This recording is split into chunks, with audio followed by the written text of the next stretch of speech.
मुंबईतील लालबागच्या राजाच्या मिरवणुकीत आपण थेट आलेलो आहे। राजाची मिरवणूक अजूनही सुरूच आहे। 18 तासांपेक्षा जास्त काळ झालाय। गिरगाव चौपाटीवरती लालबागच्या राजाची मिरवणूक जी आहे ती आता दाखल झाली आहे। थोड्याच वेळात राजाचं विसर्जन केलं जाईल।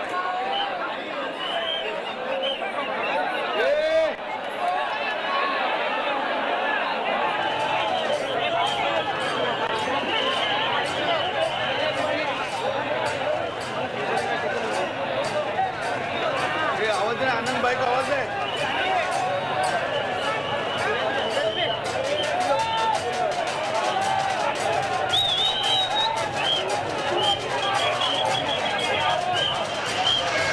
लालबागच्या राजाचा रहीजान देण्याची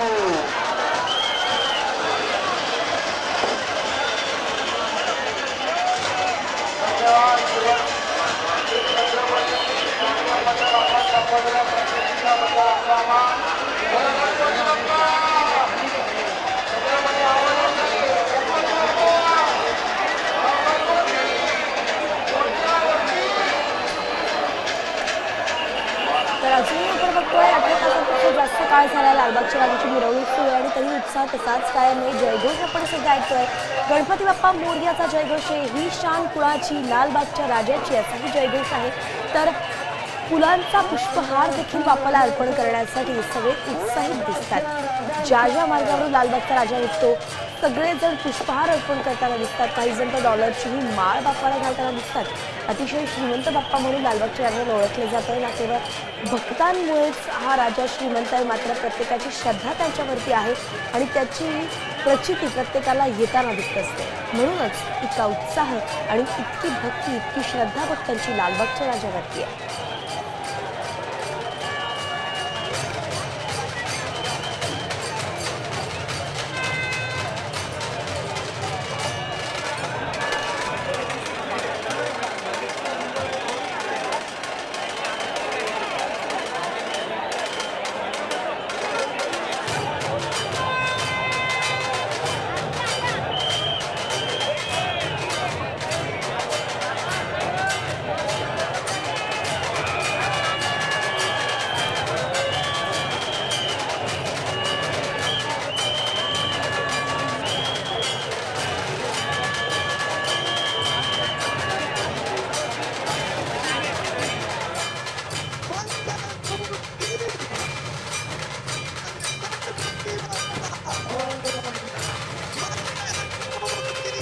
पुणे आणि मुंबईतली दोन्हीकडची दृश्य आपण सध्या बघतोय। दोन्हीकडे मिरवणुका अजूनही सुरूच आहेत। पुण्याच्या मिरवणुकांना 22 तासांपेक्षा जास्त काळ झालाय। मुंबईच्या मिरवणुकांना देखील 18 ते 20 तास होत आलेले आहेत आणि देखील मिरवणुका सुरूच आहेत। मुंबईतला लालबागचा राजा अजूनही रस्त्यावरती येताना दिसतोय। पुण्यातील मानाच्या गणपतींचं कालच विसर्जन झालंय, मात्र इतर सार्वजनिक गणेश मंडळं जी आहेत त्यांचं अजून विसर्जन होणं बाकी आहे आणि तिथेही ढोल ताशा पथक, ध्वजी पथक आपल्याला दिसत आहेत। अजूनही तोच उत्साह कायम आहे आणि फक्त वादन करणारेच नाही तर भक्तांची झुंबड तशीच कायम असल्याचं पाहायला मिळत आहे। नवसाला पावणारा बाप्पा असा हा लालबागचा राजा याची ओळख आहे। तर लालबागचा राजा हा नवसाला पावणारा गणपती म्हणून प्रसिद्ध आहे। त्याची कीर्ती अगदी सर्व दूर पोहोचलेली आहे आणि म्हणून देशभरातूनच नाही परदेशातून सुद्धा लालबागच्या राजाच्या दर्शनासाठी लोक 10 दिवस गर्दी करत असतात।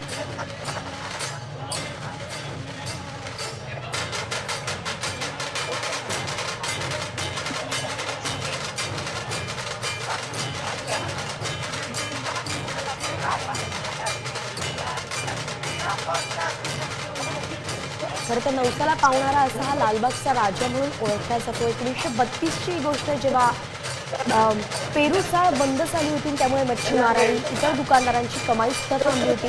त्यावेळी खरं तर नवस करण्यात आला होता। लालबागचा मच्छी बाजार हा उघड्यावरती बसायचा आणि तेव्हा तिथल्या कोळींनी नवस केला होता की आम्हाला आमचा मच्छी बाजार बांधून मिळाला तर त्याच जागेत आम्ही गणपती बसवू। आणि सध्या आपण बघतो की अस्तित्वात असलेले मार्केट निर्माण होण्यासाठी कोळी आणि इतर व्यापारी बंधूंनी केलेला तोच नवस कामी आला, इच्छापूर्ती झाली आणि त्या ठिकाणी अखेर लालबागचा राजा हा विराजमान झाला।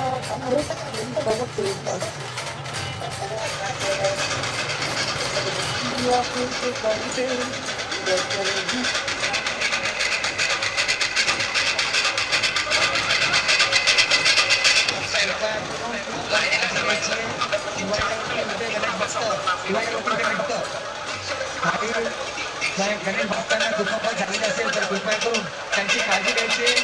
कृपया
आता isakal.com आहे देशातील नंबर 1 ची मराठी न्यूज वेबसाईट.